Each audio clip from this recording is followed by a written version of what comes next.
Bonjour et bienvenue dans cette vidéo, pour cette édition de l'actualité du Real Madrid, en ce mercredi 28 février 2024. Si t'es nouveau sur la chaîne, n'hésite pas à t'abonner et d'activer la cloche de notification pour recevoir une notification dès que je publierai une nouvelle vidéo, et mets aussi un j'aime et un commentaire pour le référencement, et ainsi me soutenir. Merci, et commençons.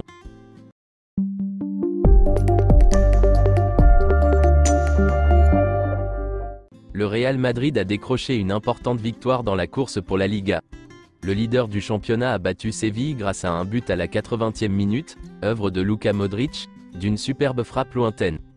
Le Santiago Bernabéu reste un facteur décisif pour notre équipe, qui enchaîne 11 victoires et 2 matchs nuls.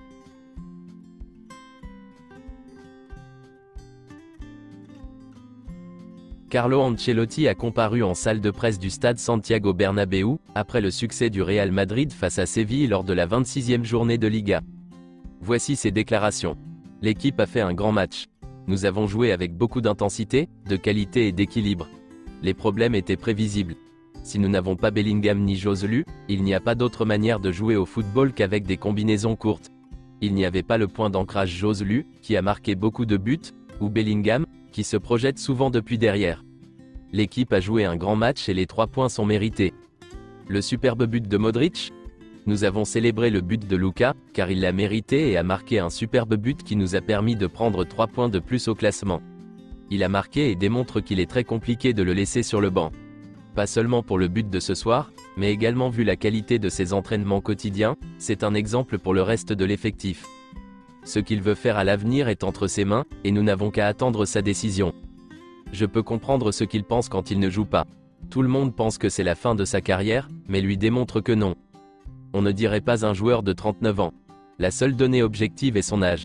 Je le respecte tellement que je ne peux pas lui donner de conseils. Il est très intelligent, sérieux et professionnel. Il sait ce qu'il doit faire. La qualité des minutes est plus importante que la quantité. Modric, Kroos et Nacho seront dans la même situation à la fin de la saison. Il y aura le temps de régler tout cela dans les prochains mois. Le but annulé à Lucas Vázquez? C'est difficile de s'habituer à ces nouvelles règles. La VAR est née pour corriger des erreurs évidentes. Peut-être que Nacho touche le pied, mais il touche également le ballon. L'appréciation de l'arbitre était la bonne, mais il a été appelé par la VAR.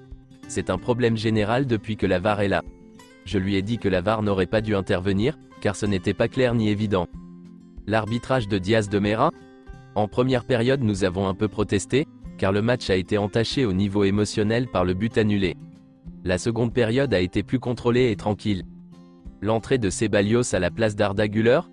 Je pensais à quelque chose avant le but, mais après le but j'ai changé d'idée, et j'ai préféré mettre un joueur plus défensif comme Ceballos. Je crois qu'il le comprend très bien et s'il ne le comprend pas ce n'est pas grave. Après avoir battu Séville au Santiago Bernabéu, le leader de la Liga s'est exercé à la Ciudad Real Madrid hier, et prépare déjà la rencontre contre Valence, correspondant à la 27e journée de championnat, qui se disputera au stade de Mestalla, samedi soir. Les titulaires face à Séville ont couru et travaillé la récupération à l'intérieur des installations. Le reste de l'effectif a commencé la séance par de l'exercice durant une demi-heure dans le gymnase. Après quoi, une fois sur la pelouse, les joueurs ont complété des exercices de possession et de contrôle du ballon, ainsi que diverses séries d'attaque-défense. La séance s'est terminée avec les joueurs disputant plusieurs matchs sur un terrain aux dimensions réduites, et des séries de courses. Courtois, Militao et Alaba ont poursuivi leur processus de rééducation, tandis que Bellingham et Joselu ont rempli leur travail de récupération. Selon Footy Headlines, voici le probable maillot domicile du Real Madrid, pour la saison prochaine. Ce sont des prédictions basées sur les fuites de couleurs et de design. Selon Relevo, David Alaba veut participer à l'Euro cet été. Ce serait un miracle pour lui de participer au tournoi, mais Alaba se battra jusqu'au bout pour y parvenir.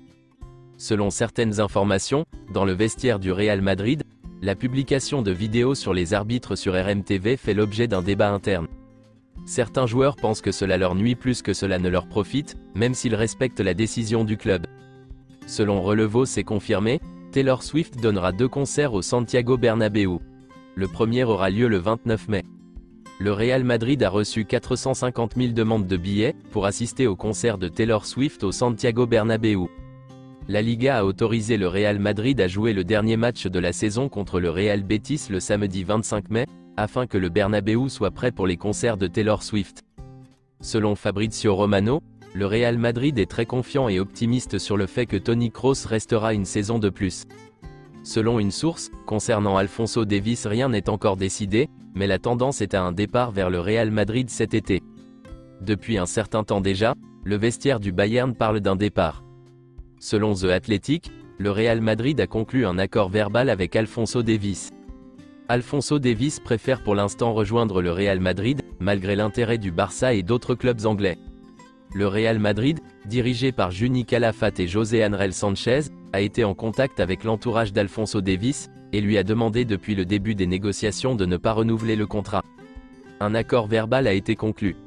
Le Bayern s'attend à un départ d'Alphonso Davies cet été. Ils ne veulent pas le perdre gratuitement. Et selon Fabrizio Romano, le Real Madrid reste la destination privilégiée d'Alphonso Davies depuis octobre, mais le prix demandé par le Bayern sera un élément clé de l'histoire. La position du Bayern est un nouveau contrat d'ici juin, où il sera vendu. Il n'y a pas de problème entre Alphonso Davies et le Real Madrid sur le plan personnel. Alphonso Davies aimerait bien rejoindre le Real Madrid. Il a été clair depuis septembre-octobre, son désir comme prochaine destination est le Real Madrid. Selon du média français Le Parisien, Luis Enrique était au courant du départ de Kylian Mbappé avant que Nasser Al-Khelaifi ne l'apprenne officiellement, et il n'a pas attendu cette annonce pour préparer l'avenir. Luis Enrique travaille à l'équilibre de l'équipe. Hier, Kylian Mbappé a participé à un dîner avec Emmanuel Macron et l'émir du Qatar. Mais d'autres joueurs seront également présents, notamment d'autres acteurs du monde sportif. Il s'agit d'une cérémonie normale, rien de lié à l'avenir de Kylian Mbappé. Voici ce qu'a dit le président de la France Emmanuel Macron à Kylian Mbappé, lors d'un échange avec l'émir du Qatar. Vous allez encore nous créer des ennuis. Et selon Santi Aouna, Kylian Mbappé rejoindra le Real Madrid, rien n'a changé. Un accord a été trouvé début janvier malgré les démentis. Nasser espérait qu'il prolonge, mais Kylian a pris sa décision. C'est tout pour cette édition de l'actualité du Real Madrid, et merci d'avoir suivi la vidéo. Abonne-toi et mets un j'aime si t'as aimé la vidéo, et mets aussi un commentaire en donnant ton avis, et à la prochaine pour plus d'infos sur le Real Madrid.